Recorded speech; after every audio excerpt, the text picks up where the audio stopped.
son enfance, Jean-Philippe Smet l'a passé à vadrouiller à droite à gauche, dans des chambres d'hôtel, avec sa tante Hélène Marr et ses cousines Esta et Maynooth. À Londres pour suivre la carrière de ces deux dernières en tant que ballerine, un jour, la famille se retrouve sans rien.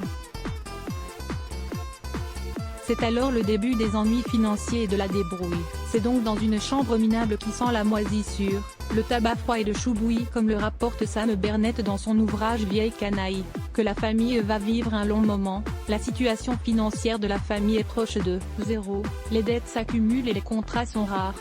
Dans leur malheur, celui qui deviendra Johnny Hallyday, sa tante et ses cousines, rencontrent par hasard Lil Wayne Ketchum, un danseur avec qui il crée une troupe moderne et classique appelée justement The Hallydays.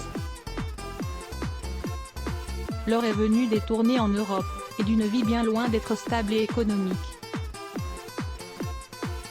Prêt à toute une fois arrivé en Italie pour plusieurs représentations à Rome, et malgré le succès de la troupe, la famille n'arrive pas à manger à sa faim. Alors, pour pallier ce problème et aider les siens, Jean-Philippe Smet a une idée, subtiliser les pièces de monnaie laissées par les touristes dans la célèbre fontaine de Trévi.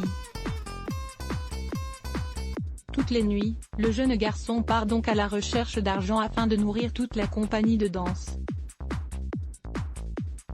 Une épreuve difficile pour ce dernier, qui se sortira de cette situation grâce à la rencontre de sa vie à Paris de deux chanteurs, Eddie Mitchell et Jacques Dutronc en 1959. Il deviendra ensuite l'artiste que tout le monde adore et admire très rapidement. Finalement, Johnny Hallyday profitera ensuite au maximum de son argent, voiture, maison, guitare, voyage. Sans se poser la moindre question. C'est d'ailleurs sans doute pour cette raison que sa veuve Laetitia Hallyday se retrouve aujourd'hui avec une ardoise de plusieurs millions d'euros à payer. Sacré Johnny. À voir aussi, la rédaction à lire aussi les ce bloc ADS. Why?